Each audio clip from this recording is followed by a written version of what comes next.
디모데후서 2장 1절에서 4절의 말씀까지입니다. 1절부터 4절까지입니다. 우리 한 목소리 같이 읽습니다. 시작. 내 아들아, 그러므로 내가 그리스도 예수 안에 있는 은혜 속에 강하고 또 내가 많은 증인 앞에서 내게 들은 바를 충성된 사람들에게 부탁하라. 저희가 또 다른 사람들을 가르칠 수 있으리라. 내가 그리스도 예수의 좋은 군사로 나와 함께 고난을 받을지니 군사로 다니는 자는 자기 생활에 얽매이는 자가 하나도 없나니 이는 군사로 모집한 자를 기쁘게 하려 함이라. 아멘.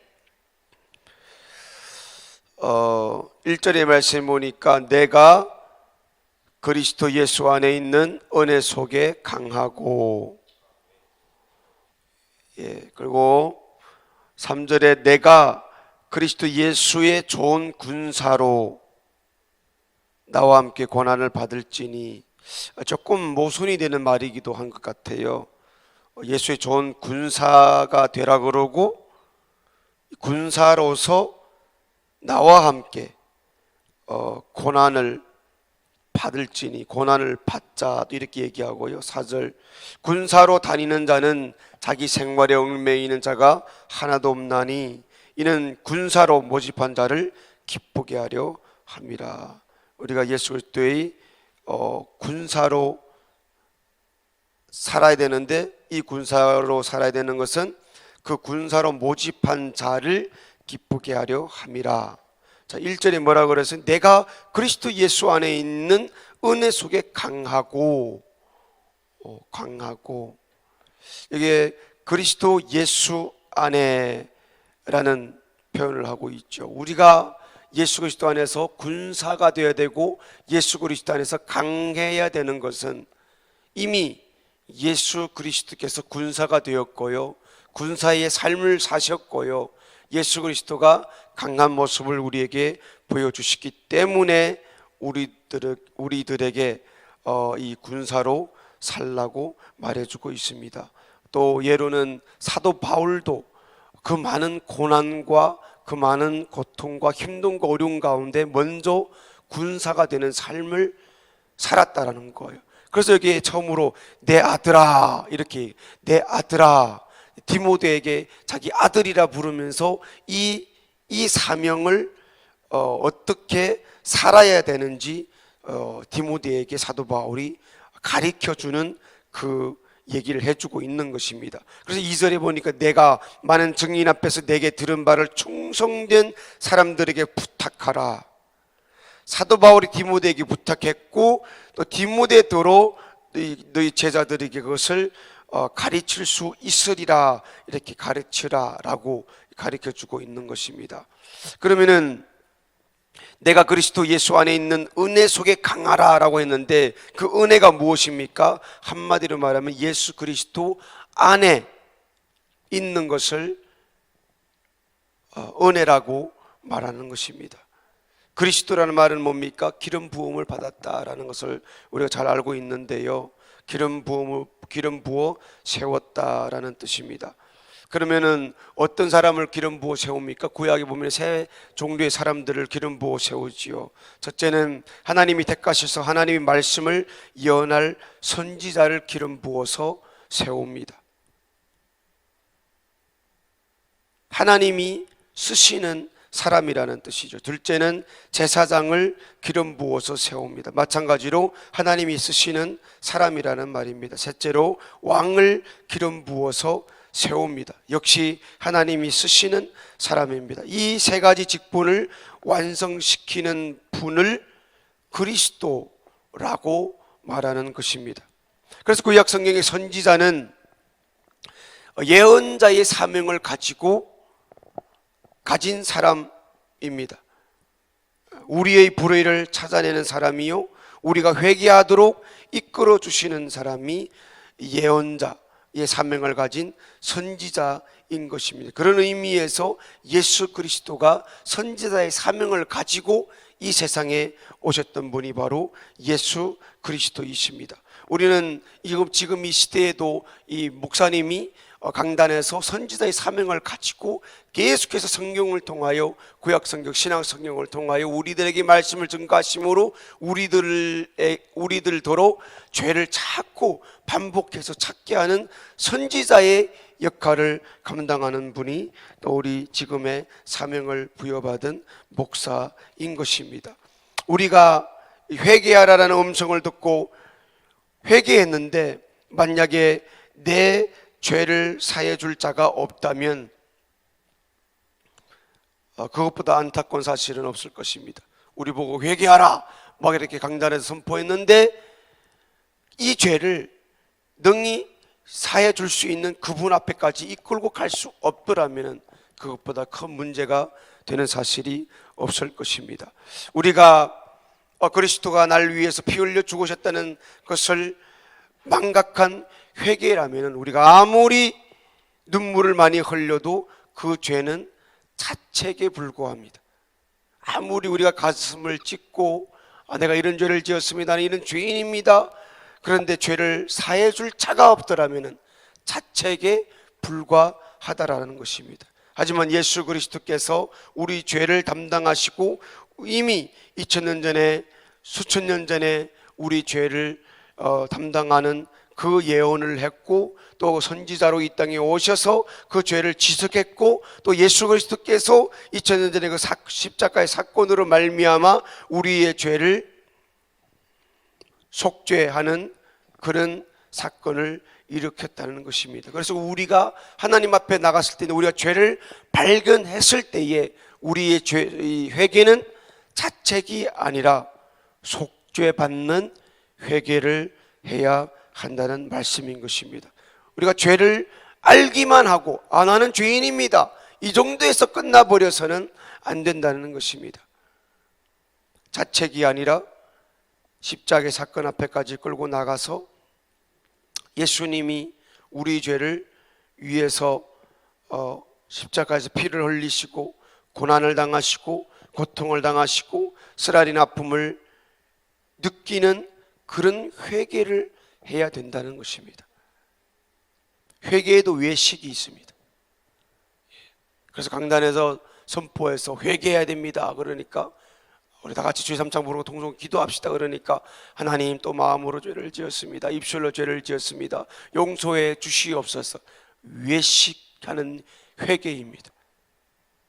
회개가 뭡니까? 예수께서 내 죄를 담당해서 나의 죄를 씻으셨습니다라는 그 예수님께서 아파하시는 아픔을 갖는 것이 진정한 의미에서의 회개입니다. 그래서 우리가 회개할 때에 아파야 됩니다. 2000년 전에 예수님 십자가에 찢어지는 채찍을 맞으시는 그 아픔을 내가 회개할 때에 아파야 됩니다. 그렇지 않으면 그거는 진정한 의미에서의 회개가 아닙니다. 그거는 외식입니다. 그러니까 우리는 회개했다고 해놓고도 다시 툭툭 털고 일어나면은 또 바로 교회 밖을 문 밖을 나가다가 누가 나를 한번 툭 치면은 혈기가 확 올라오는 겁니다. 그거는 회개한 사람의 모습이 아닙니다. 무엇이 회개입니까? 2000년 전에 예수님께서 골고다의 언덕을 올라가면서 십자가를 지셨고, 그 십자가 그 나무 덩어리를 메고 올라갈 때 얼마나 힘들겠습니까? 그분은 2000년 후에 내가 죄를 지을 그 죄를 보면서 기꺼이 그 무거운 나무 덩어리를 끝까지 골고다 언덕 올라가기까지 지셨다라는 거예요. 로마 군병들이 어떻게 합니까? 막 이 무거운 십자가를 지고 막 좌우로 우왕좌왕하니까 똑바로 지지 않을래? 그러면서 발로 차기도 하고 채찍으로 내리치기도 하고 욕하기도 하고 머리에는 가시멜로관을 씌우고 또 우리 옆구리에, 예수님의 옆구리에 창으로 찔르기도 하시고, 그분은 내 죄를 담당하기 위해서 고난, 고통, 수모 모든 것을 담당하기 위하여 참으시고 이 전쟁에서 그는 끝까지 참으면서 싸워서 이기셨다라는 거예요. 근데 우리는 나의 선지자로서 예수 그리스도께서 선지자로서 나의 죄를 지적해 줄 때에 나는 죄인입니다 라고 그냥 자책하는 것에서 끝나면 안 된다라는 거예요. 우리가 내 입을 벌리면서까지 나는 죄인입니다 라는 그때까지 자책으로 또 끝나면 안 된다라는 거예요. 우리는 내 죄를 회개할 때에 예수님의 2000년 전의 십자가의 사건을 바라보면서 우리는 내 마음이 아파야 된다라는 거예요. 아파야 된다라는 거예요. 그래서 시편 기자는 어떻게 고백합니까? 상한 심령을 우리가 봐야 된다라는 것입니다. 우리가 쉽게 말하지요. 우리가 죄를 지을 때 다시 예수님을 십자가에 못 박았다, 그런 말을 표현을 우리가 쓰잖아요. 그런데 우리가 다시 회개할 때에 이 마음이, 이 가슴을 우리가 찢고 아픔이 오지 않으니까 계속 반복해서 죄를 짓는 겁니다. 쉽게 죄를 짓는 거예요. 왜요? 오늘전에 갈멜산 기도에 와가지고 또 잘못한 거 있으면 하나님 용서해 주세요 한마디로 끝나면 되니까. 그것이 뭡니까? 그것이 뭐예요? 이 본문의 말씀에서는 은혜, 예수 그리스도 안에 있는 은혜 속에서 강하라고 했는데, 쉽게 죄를 짓는 것은 군사로서의 강함이 아닙니다. 그냥 쉽게 죄를 짓고 쉽게 또 죄를 회개하면 되니까. 그래서 세상 사람들이 예수 믿는 사람을 볼 때에 이해할 수 없는 거예요. 저것도 예수 믿는 건가? 저것도 교회 다니는 사람인가? 네가 천국 가면 나는 만국 가리라. 세상 사람들이 하나님 앞에서 고백하는 말입니다. 우리 회개한다라고 했을 때에 절대로 이것은 쉬운 얘기가 아닙니다. 누군가는 나를 위해서 내 죄를 담당하여 죽은 사건입니다. 그래서 예수님은 예언자로서 선지자로서 이 큰 죄를 짊어지고 온갖 고통과 수모와 고난을 다 짊어지고 죽으셨다라는 이 사실, 이 사명을 우리 잊지 아니하시고 죄에 예민해야 되고요, 우리는 용사로서 군사로서 이 죄와 맞서서 싸워야 된다라는 사실을 잊지 마시기를, 예수 그리스도 안에서 그 은혜 안에서 강하시기를 예수 이름으로 축복을 드립니다. 예수님은 제사장으로 제사장이 직분을 가지고 이 세상에 오셨습니다. 그리고 예수님은 이 죄와 또 싸워서 이겨야 된다라는 군사로서 왕으로서 이 세상에 오셔서 그 왕의 직분을 담당하셨던 것입니다. 그런 의미에서 우리는 구원받은 은혜 안에서 강해야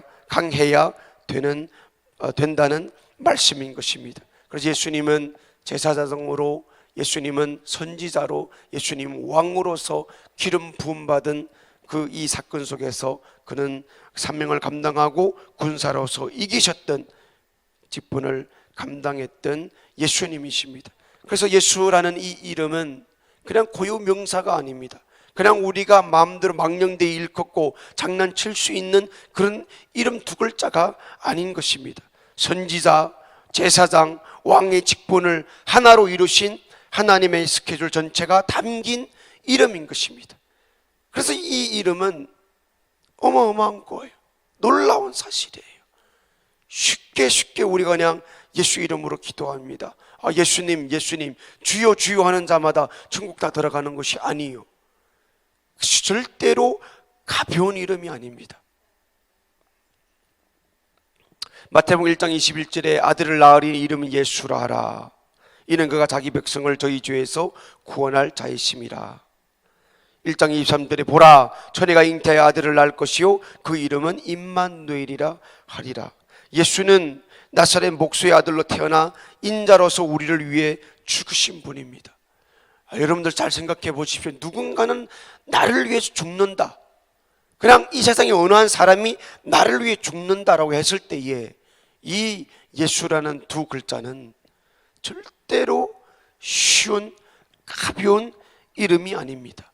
우리가 또 그 예수 이름으로 내 죄를 씻고 내 죄가 사함을 받는다라고 했을 때에 절대로 쉬운 것이 아닙니다. 도대체 내가 짓는 죄가 어떤 죄이길래 누군가는 나를 위해 죽는다라고 생각했을 때에 쉽지 않습니다. 우리가 새벽에 교회 찾아오고 저녁에 교회에 찾아올 정도로 우리가 죄를 또 찾고 회개한다라고 했을 때에 절대로 가볍고 쉬운 그 예수 이름이 아니라는 것입니다. 우리 잘 생각해야 됩니다. 잘 생각해야 됩니다. 우리가 더 광범위하게 예수 이름을 살펴본다라면은 성부 하나님은 이 아들을, 나의 죄 때문에 이 아들을 이 세상에 보내주신다는 계획을 세우셨지요. 이 계획, 아버지의 계획 가운데 이 아들 예수는 어떻게 했습니까? 그 아버지의 말씀에 기꺼이, 그러니까 이 겟세마네 동산에 예수님께서 땀방울이 핏방울이 되도록 기도하면서 아버지, 이 잔을 옮길 수 없나요? 너무 힘들고 아프고 고통스러울 것 같은데 내가 감당하지 못하면 어떻게 될까요? 이 잔을 옮길 수 없나요? 하지만 나는, 이것이 나의 육신의 생각이지만 내 뜻이 아니라 아버지 뜻이 이루기를 원합니다. 나는 기꺼이 이 잔을, 이 십자가를 지기를 원합니다. 그러면서 이 고통을 예수님께서는 기꺼이 이루셨다는 것입니다. 그리고 우리들에게는 성령님을 보내주셔야 되기 때문에 예수님께서 내가 가는 것이 너에게는 더 유익하다 이렇게 말씀하셨고요. 성령님이 오셨을 때에는 우리 각 개인들에게 우리 속에 와 계시면서 내가 가는 것은 너희들에게 죄에 대하여라 하면은 예수를 믿지 아니하며, 의에 대하여라 하면은 내가 아버지께로 가면이라. 의에 대하여는 무슨 말입니까? 예수님이 죄가 없으므로 부활하셨다라는 것입니다. 부활하셔야만이 성령으로 우리들에게 각 개인에게 함께 하게 되기 때문인 것이고, 그 다음에 심판에 대하여라 하면 이 세상의 임금이 마귀라는 사실을 우리에게 가르쳐 주기 위함인 것입니다. 그러니까 이 예수 이름이라는 두 글자 속에는 구약을 통틀어서 아버지의 계획과 아들 예수 그리스도의 순종과 성령 하나님이 우리가 죄와 싸워서 이기게 할 수 있는 그 힘과 능력을 부여하기 위한 그 모든 역사가 이 예수라는 두 글자 속에 담겨져 있다라는 것입니다.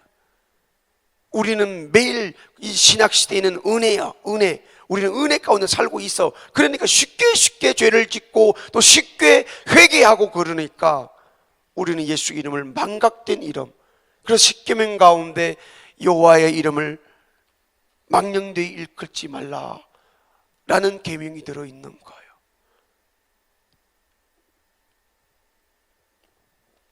그래서 주님께서는 아버지와 아들과 성령의 이름으로 침례를 주라고 신약성경에 명령을 했습니다. 마태복음 28장 19절에 그러므로 너희는 가서 모든 족속으로 제자를 삼아 아버지와 아들과 성령의 이름으로 침례를 주고, 사도행전에서는 예수 그리스도의 이름으로 침례를 주라고 이렇게 또 말씀해 주고 있습니다. 사도행전 2장 38절에 베드로가 가로되 너희가 회개하여 각각 예수 그리스도의 이름으로 침례를 받고 죄 사함을 얻으라. 그리하면 성령을 선물로 받으리니. 다시 말하면 아버지와 아들과 성령의 이름이 예수 이름이라는 것입니다. 예수 이름. 그러니까 예수란 두 글자에 아버지, 아들, 성령의 이름이 포함되어 있는 것입니다.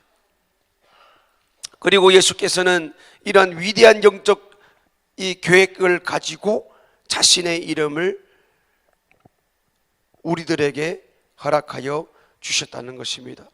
그리고 어떤 권세를 주면 믿는 자들에게는 이런 권세가 다르리니 병든 자에게 손을 얹으면 낫고, 뱀을 쥐고 무슨 독을 마실자라도 병든 자에게 손을 얹어도 나으리라라는 믿는 자에게 이런 권세를 우리에게 주셨다는 것입니다. 예수라는 두 글자 속에. 근데 우리는 지금은 어떻게 생각하고 있습니까? 이 예수라는 두 글자는 목사만 가지고 있다고 생각하는 거예요. 그래서 우리는 뭐 아프면은 막 그냥 목사님 찾아, 목사님 기도해 주세요.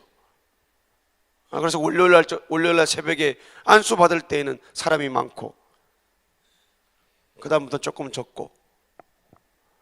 믿는 자에게 예수, 어마어마한 이 두 글자를 우리들에게 허락하여 주시다는 것입니다.